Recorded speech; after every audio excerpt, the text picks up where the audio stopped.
एक गुरुजी थे। उनके आश्रम में कुछ शिष्य शिक्षा प्राप्त करते थे।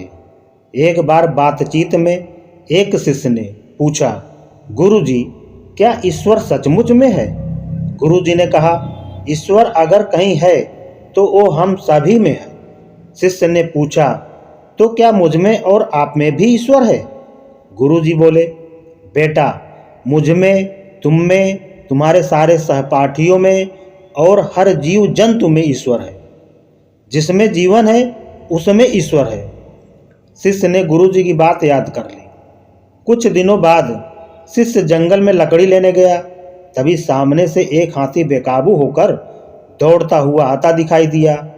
हाथी के पीछे पीछे महावत भी दौड़ता हुआ आ रहा था और दूर से ही चिल्ला रहा था, दूर हट जाना, हाथी बेकाबू हो गया है।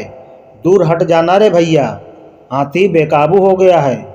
उस जिज्ञासु शिष्य को छोड़कर बाकी सभी शिष्य तुरंत इधर उधर भागने लगे। वो शिष्य अपनी जगह से बिल्कुल भी नहीं हिला, बल्कि उसने अपने दूसरे साथियों से कहा कि हाथी में भी भगवान है, फिर तुम भाग क्यों रहे हो?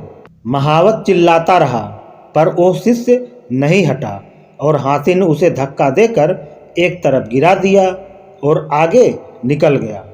गिरने से शिष्य होश खो बैठा। कुछ देर बाद उसे होश आया तो उसने देखा कि आश्रम में गुरुजी और शिष्य उसे घेर कर खड़े हैं। साथियों ने शिष्य से पूछा कि जब तुम देख रहे थे कि हाथी तुम्हारी तरफ दौड़ा चला आ रहा है तो तुम रास्ते से हटे क्यों नहीं? शिष्य ने कहा, जब गुरुजी ने कहा है कि हर चीज में ईश्वर है तो इसका मतलब है कि हाथी में भी है। मैंने सोचा कि सामने से हाथी नहीं, ईश्वर चले आ रहे हैं और यही सोचकर मैं अपनी जगह पर खड़ा रहा, पर ईश्वर ने मेरी कोई मदद नहीं की।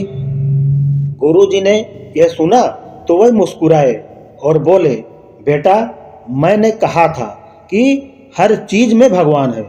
जब तुमने यह माना कि हाथी में भगवान है तो तुम्हें यह भी ध्यान रखना चाहिए था कि महावत में भी भगवान है। और जब महावत चिल्लाकर तुम्हें सावधान कर रहा था तो तुमने उसकी बात पर ध्यान क्यों नहीं दिया? शिष्य को उसकी बात का जवाब मिल गया था।